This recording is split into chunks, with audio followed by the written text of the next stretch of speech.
In the first video, I talked about what would I adapt in .NET 10. In the second video, I want to talk about order. If I inherit a real legacy module, what do I upgrade first? What do I leave alone? And why? I'm reusing the same Northwind migration lab sample because it was already built as companion to the first episode, and it includes exactly the before and after seams this topic needs: a legacy snapshot, a .NET 10 landing zone, clean API edges, health, tests, and CI. So this is not a rewrite plan, it's an upgrade order plan. The idea is simple: freeze behavior, lift the runtime, stabilize the seams, move on slice, and make shipping boring. I want viewers to leave with a sequence they can copy, not with another fantasy migration checklist. As you can see, this is the same sample from the first video, but now I am using it to show exact order I would follow when moving a real legacy slice toward .NET 10.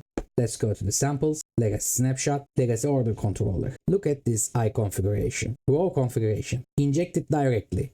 No typed options, no startup validation, and bad. This is common MVC controller with direct I configuration injection, and some anti-pattern from those days. Look, not typed options. Then the magic strings. Look, configuration has an orders max row. If you can see it, we use it. It's a magic string key, falls back to hard-coded default, nobody knows about that. And there is a static DB helper in the middle. Direct call to the static DB helper, no interface, not testable. And it continues with returns data table from the static DB helper. There's static coupling, shape changes with every query tweak, no paging contract. The data table serialized as a JSON, column names leak DB scheme, and blocking import on the request thread. Caller waits until done. And in the end, of course, inconsistent error handling. For example, this import is a blocking. HTTP client waits until every row is processed. Entire import runs synchronously on the request thread. And if anything goes wrong, no problem details. No RFC, shape, every team invents their own. Look at there, it returns the stack trace. First, let me show why I think reusing the same sample app is the right move for episode 2. I don't think this episode needs a second application. Northwind Migration Lab is already compact, recordable .NET sample that shows that practical legacy migrations look like. The key reason is the structure. The repo already gives me before state in samples legacy snapshot, landing zone in source, trust signals in tests, and simple GitHub Actions pipeline in GitHub Workflows CI YAML. That means I can tell a clean story without inventing another toy demo. I can pinpoint to the old code, show the new code, and then show how I would move one to the other in safe order. For series that continuity is valuable, viewers see one system evolve instead of seeing a new sample every week. Let's go inside our code in the README. Here is the quick start. We can clone the repo, we will update our database instance, then the application startup. So it's simple. Compile first, start first, database first. Then we can test the commands. Once the sample is fixed, the migration order becomes much easier to explain.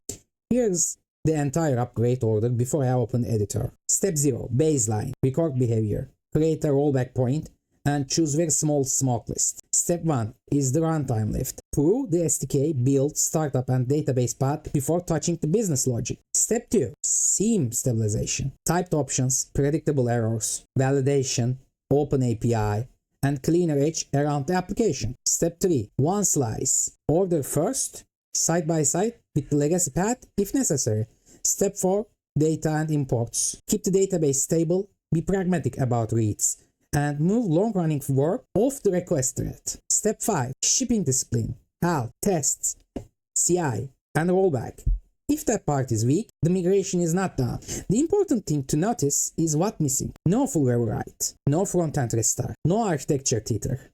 Let's put the legacy order controller right-hand side, like this, and put the order endpoints on the left-hand side. Let's compare. Look at get orders. Instead of selecting with the magic keys from the database directly, look what we are doing. Get the API orders with AF core list path. Then the API orders /ID. Look at the post, the validation, and returns 201 for the created. 202 accepted for import. And also, I want to show the program CS. This is the legacy one. As you can see, legacy import service registered directly. There is no interface, no way to swap. Legacy startup wiring, as you can see, service is registered with no tout for testability or validation, no health checks, no open API, no problem details. But let's check our program CS. Now the typed options bound validated to a startup. If the database connection string is missing, app refuses to start. Now predictable error shapes everywhere. Unified validation, automatic 400s. Built-in open API generation. No extra package needed in .NET 10, by the way. Health checks, SQL Server connectivity verified on every probe. If test environment, ensure the scheme is created against the factory injected test database before any request is served. Look at the open API YAML, it's generated, else, endpoint, JSON response showing each check by the name and status.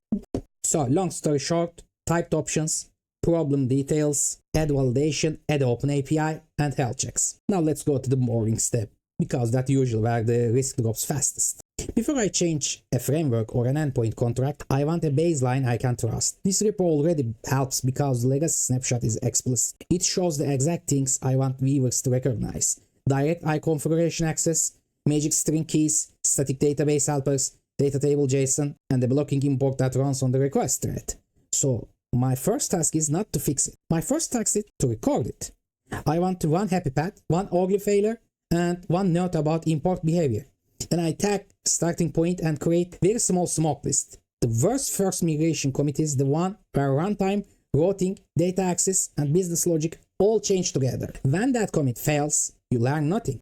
So, step 0 is deliberately boring. It's about making feature changes legible. Once the baseline exists, only then I touch the runtime. This sample is already on .NET 10 landing zone, and it's actually helpful. It shows where I want to land before I start narrating every internal cleanup.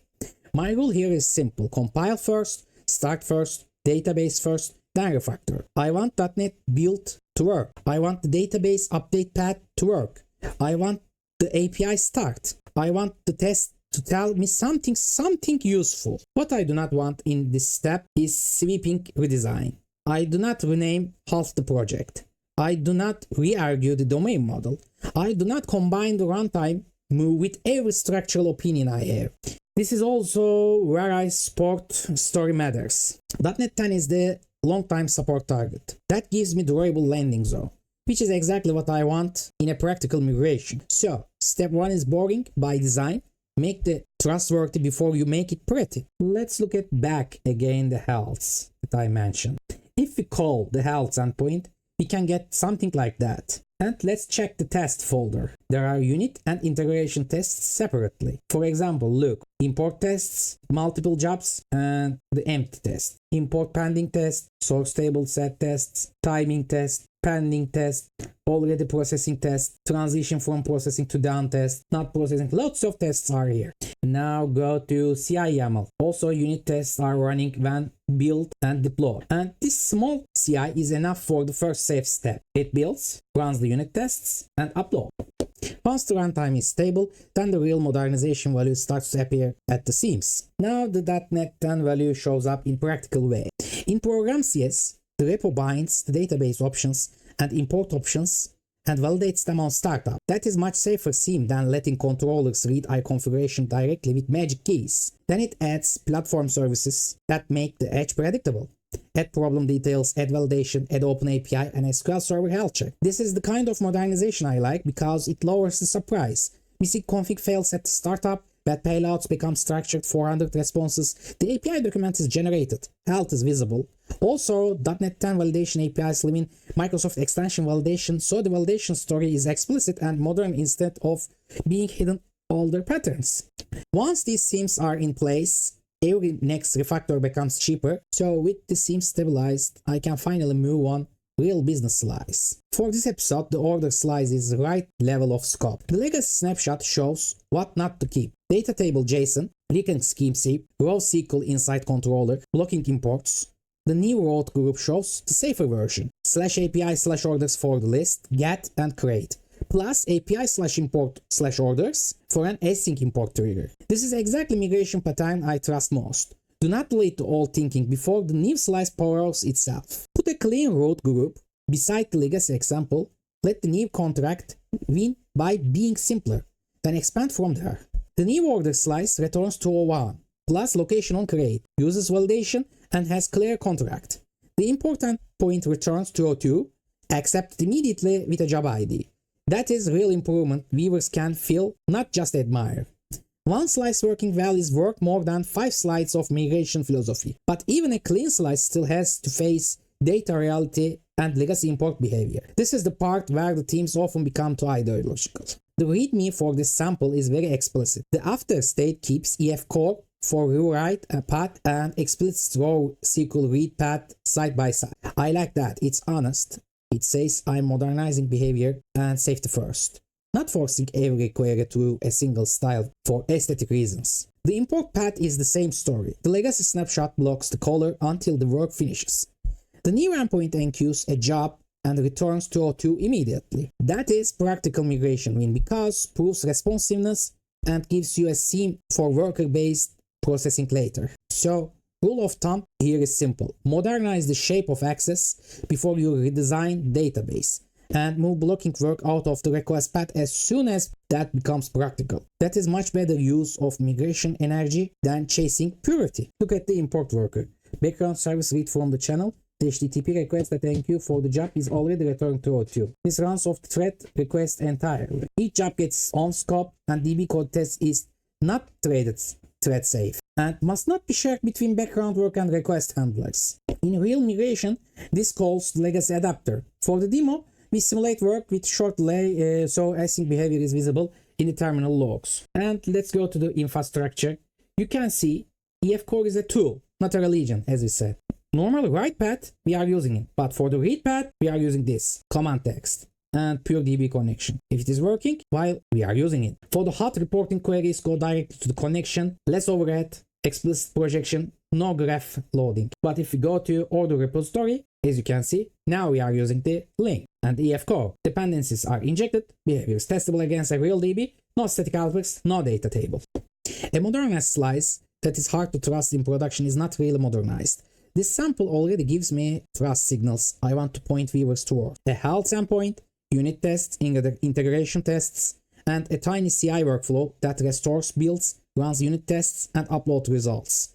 I especially like that the CI flow excludes integration tests with category not equals to integration. That is pragmatic. It keeps CI fast while still leaving room for real SQL backend tests locally or in a later pipeline stage. This is what I mean by making shipping boring. The runtime is observable, the tests are intentional, the automation is small but real, and the rollback is easy because the steps were incremental. If viewers learn this habit, the whole video will have worth making. So, if I turn this into a full coding log recording, here's how I would package it.